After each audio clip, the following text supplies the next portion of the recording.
جب کسان ہل چلاتا ہے اور فصل پکتی ہے تو چڑیاں آ کے اس فصل کو چگ جاتی ہیں، کچھ دانے اٹھا کے لے جاتی ہیں۔ تو روایت میں آتا ہے کہ وہ اٹھائے ہوئے جو دانے چڑیاں لے گئی ہیں، اللہ ان کو بھی اس کسان کے نامہ اعمال میں صدقے کے ثواب میں لکھتا ہے۔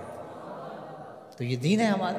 ما وعدہ فی امرأ فہی صدقہ، جو تم کمائی بیوی کو لا کے دیتے ہو، اس کے منہ میں رکھتے ہو، برگر کھلاتے ہو، تو بیوی کو جا کے تم جو چیز کھلاتے ہو لا کے، اور اس سے وہ خوش ہوتی ہے اور تمہیں بھی اس سے مسرت ہوتی ہے، تو فرمایا کہ وہ جو تم نے کمائی کر کے لقمہ لا کے بیوی کے منہ میں دیا اور وہ خوش ہوئی، تو فرمایا تمہارا وہ بھی نامہ اعمال میں صدقے کے کھاتے میں لکھا جائے گا۔ تمہارا دین تو کتنا آسان دین ہے، تمہارا دین تو اتنا اچھا دین ہے۔ صرف یہ ہے کہ نیت کے فرق سے میں نے کہا چور اور چوکیدار بنتا ہے، اس نیت کے قبلے کو درست کرنا ہے، اس لیے اس کو ثلث دین کہا گیا ہے، انما الاعمال بالنیات۔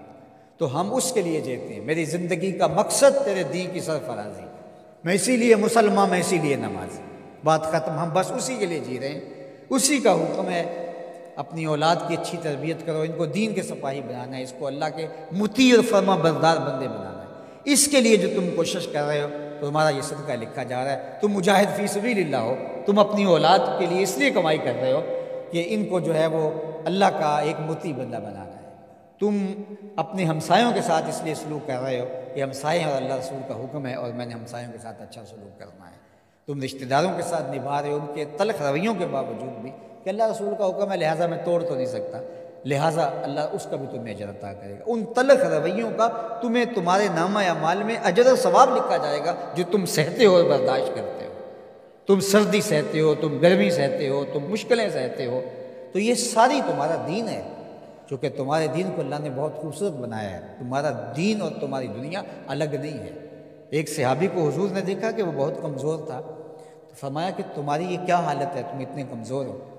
اس نے کہا میں نے اللہ سے ایک دعا مانگی تھی، شاید وہ قبول ہو گئی۔ فرمایا کیا ہوا؟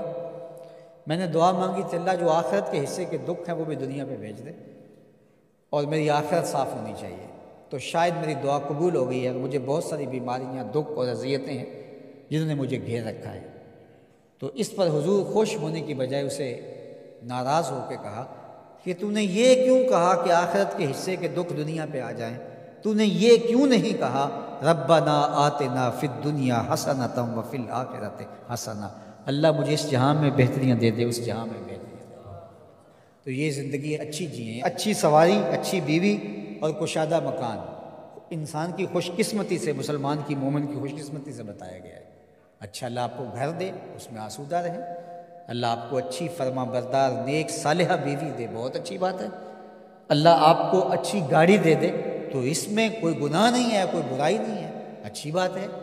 یہ نہیں ہے کہ دین یہ ہے کہ آپ اپنے تن کے کپڑے بھی اتار کے پھینک دیں اور سردی میں ننگے ہو کے بیٹھ جائیں، یہ کوئی دین ہے، یہ نہیں ہے۔ ہمارا دین کیا ہے؟ تمہاری نیت کا قبلہ درست ہو، تمہیں جو ملتا ہے تھوڑا ہے یا زیادہ اس پہ تم راضی ہو، تھوڑا ملے تو پھر بھی مالک تیری مرضی میں اس پہ راضی ہوں، اور زیادہ ملے مالک میں تیری مرضی پہ اور تیری عطا پہ راضی ہوں۔ تھوڑا ملے تو صبر کرے، زیادہ ملے تو بانٹنا شروع کرے، بات ختم ہو گئی۔